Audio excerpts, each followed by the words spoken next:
ଯୋଉ ଜିନିଷଟା ଛାତରୁ ତମେ ତୋଳିକି ଆଣିଲ ରୋଷେଇ କରିବା ବୋଲି ସେଇଟାକୁ ଆଉ ପକେଇବାକୁ ତମର ମନେ ପଇଲାନି। ଭାବିଲି ଆଣିକି ଏଠି ରଖିଦେବି ଆଉ କଣ ମନେ ପଡିବନି।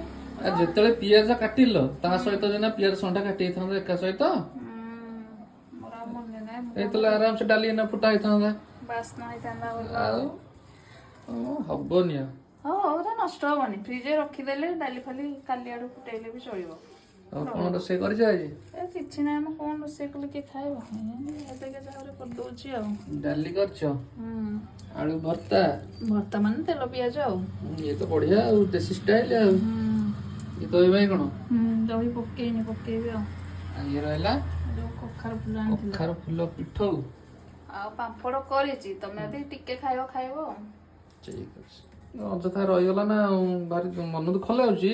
ଓହୋ, ଭାଜିଦେବି ରାତିରେ ଖାଇବ, ଯା ଆଳୁ ଭଜା ସାଙ୍ଗେ ମିଶେଇକି କରିଦେବି। ଠିକ ଅଛି।